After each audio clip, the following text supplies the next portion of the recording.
भारत पर वास्तविक राजनीतिक नियंत्रण कब प्रारंभ हुआ? इलाहाबाद के संधि के बाद।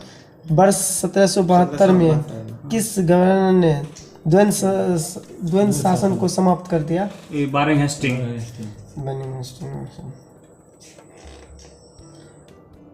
भारत सरकार अधिनियम के अंतर्गत संघीय लोक सेवक के गठन किस काल में हुआ था?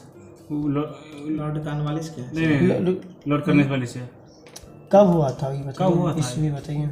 ईस्वी मालूम नहीं। 1935। 1935। भारत शासन में से 35 से। हाँ, ठीक है। वर्ष 1863 में प्रथम भारतीय ICS अधिकारी बनाने का गौरव किसे प्राप्त हुआ? सत्येंद्रनाथ सत्येंद्रनाथ टैगोर। सत्येंद्रनाथ टैगोर। भूमि सुधार के उद्देश्य से भारत में अस्थायी बंदोबस्त प्रणाली किसके द्वारा लागू की गई? Lord Wellesley. भारत के साम्राज्य विस्तार के उद्देश्य से सहायक संधि प्रणाली की शुरुआत किसके द्वारा की गई? लॉर्ड वेलेस्ली के द्वारा सहायक संधि। सही है। सहायक संधि स्वीकार करने वाला प्रथम राजा कौन था? प्रथम राज्य कौन था? क्या हैदराबाद था? कब? हैदराबाद है 1799। 1798। सही है। व्यापार का सिद्धांत या राज्य हड़प नीति को किसने लागू किया? डलहौजी। डलहौजी। सही है।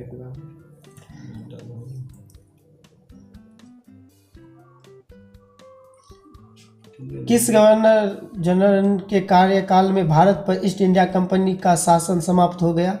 ये बारिंग हेस्टिंग था। Lord Canning. वर्ष 1861 में भारतीय दंड साहित्य किसके कार्यकाल में निर्मित की गई? संहिता ये हो गया लॉर्ड कैनिंग है। Lord Canning. सही। लॉर्ड लिटन के कार्यकाल में किस अकाल आयोग का गठन किया गया? स्ट्रेची आयोग का। कब? 1880 ईस्वी में भारत का प्रथम अकाल आयोग। स्ट्रेची। भारत में अस्थायी स्वशासन का जनक किसे माना जाता है? माना जाता है लॉर्ड कॉर्नवालिस को। लॉर्ड रिपन को अस्थायी जनक, अस्थायी शोषण जनक। लॉर्ड रिपन ने। ठीक है। अब बताइएगा। बोलिएगा लिखती साहब। ली आयोग किस वर्ष किया गया था इसका? ली आयोग ईस्वी वाला ध्यान नहीं।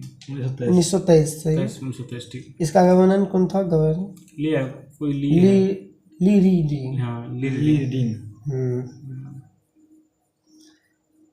चितंस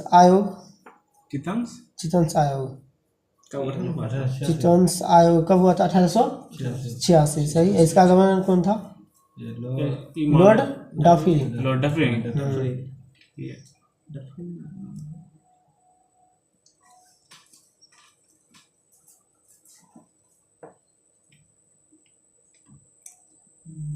अगला बोलिए। उदयपुर जी किस वर्ष इसका अधिकृत किया गया था? उदयपुर मालूम नहीं ईस्वी वाला। 1852। अवध कब हुआ था?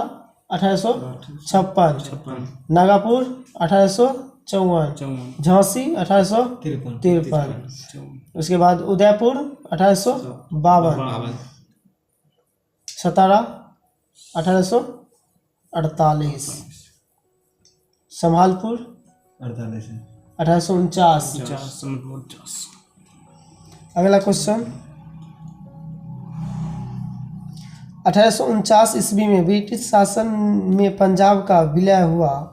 उस समय भारत का गवर्नर कौन था? लॉर्ड डलहौजी। सही है। कब तक था? 1848 से 1856 ईस्वी।